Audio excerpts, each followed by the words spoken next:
इसी दिन समुद्र मंथन के समय क्षीर सागर से लक्ष्मी जी प्रकट हुई थी और भगवान विष्णु को अपना पति स्वीकार किया था। कथा इस प्रकार है, एक बार भगवान शंकर के अंशभूत महर्षि दुर्वासा पृथ्वी पर विचर रहे थे। घूमते हुए एक मनोहर वन में गए। वहाँ एक विद्याधर सुंदरी हाथ में पारिजात पुष्पों की माला लिए खड़ी थी। वह माला दिव्य पुष्पों की बनी थी।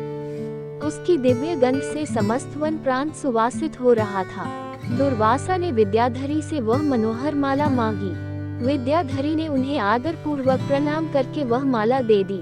माला लेकर उन्मत्त वेशधारी मुनि ने अपने मस्तक पर डाल ली और पुनः पृथ्वी पर भ्रमण करने लगे। इसी समय मुनि को देवराज इंद्र दिखाई दिए, जो मतवाले ऐरावत पर चढ़कर आ रहे थे। उनके साथ बहुत से देवता भी थे।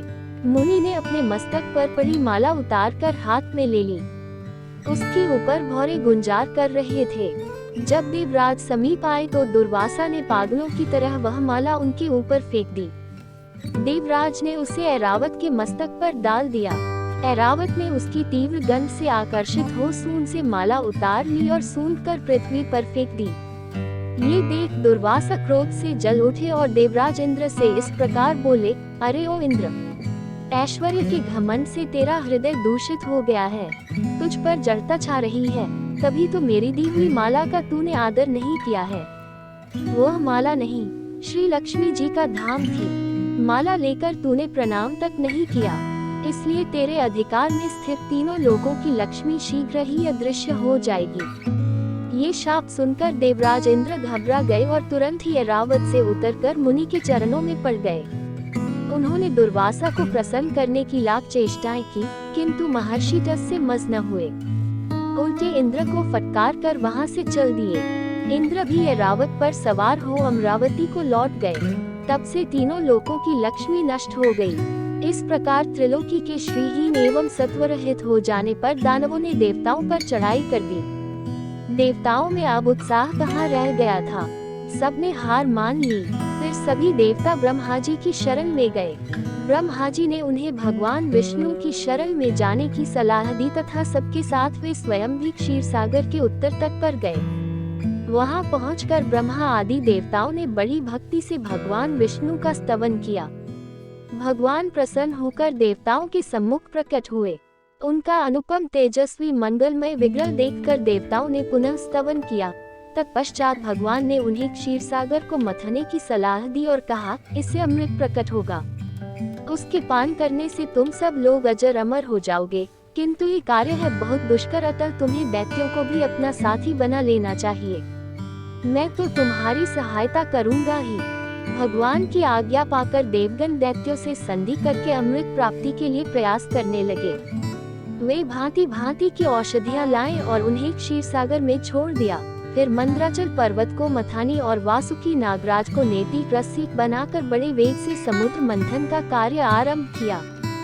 भगवान ने वासुकी की पूंछ की ओर देवताओं को और मुख की ओर दैत्यों को लगाया। मंथन करते समय वासुकी की निश्वासाग्नि से झुलसकर सभी दैत्य निस्तेज हो गए और उसी निश्वास वायु से विक्षिप्त होकर बादल वासुकी की पूंछ की ओर बरसते थे, जिससे देवताओं की शक्ति बढ़ती गई। भक्त वत्सल भगवान विष्णु स्वयं कच्छप रूप धारण कर क्षीर सागर में घूमते हुए मंद्राचल के आधार बने हुए थे। वे ही एक रूप से देवताओं में और एक रूप से दैत्यों में मिलकर नागराज को खींचने में भी सहायता देते थे तथा एक अन्य विशाल रूप से, जो देवताओं और दैत्यों को दिखाई नहीं देता था, उन्होंने मंद्राचल को ऊपर से दबा रखा था। इसके साथ ही वे नागराज वासुकी में भी बल का संचार करते थे और देवताओं की भी शक्ति बढ़ा रहे थे।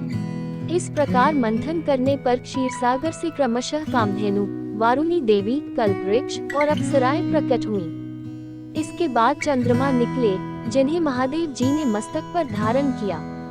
फिर विष प्रकट हुआ, जिसे नागों ने चाट लिया।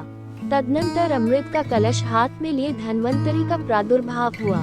इससे देवताओं और दानवों को भी बड़ी प्रसन्नता हुई। सबके अंत में क्षीर समुद्र से भगवती लक्ष्मी देवी प्रकट हुई। वे खिले हुए कमल के आसन पर विराजमान थी। उनके अंगों की दिव्य कांति सब ओर प्रकाशित हो रही थी। उनके हाथ में कमल शोभा पा रहा था। उनका दर्शन कर देवता और महर्षिगण प्रसन्न हो गए। उन्होंने वैदिक श्री सूक्त का पाठ करके लक्ष्मी देवी का स्तवन करके दिव्य वस्त्रभूषण अर्पित किए। वे उन दिव्य वस्त्राभूषणों से विभूषित होकर सबके देखते देखते अपने सनातन स्वामी श्री विष्णु भगवान के वक्षस्थल में चली गई। भगवान को लक्ष्मी जी के साथ देखकर देवता प्रसन्न हो गए। दैत्यों को बड़ी निराशा हुई। उन्होंने धन्वंतरी के हाथ से अमृत का कलश छीन लिया, किंतु भगवान ने मोहिनी स्त्री के रूप से उन्हें अपनी माया द्वारा मोहित करके सारा अमृत देवताओं को ही पिला दिया। तदनंतर इंद्र ने बड़ी विनय और भक्ति के साथ श्री लक्ष्मी जी ने देवताओं को मनोवांछित वरदान दिया।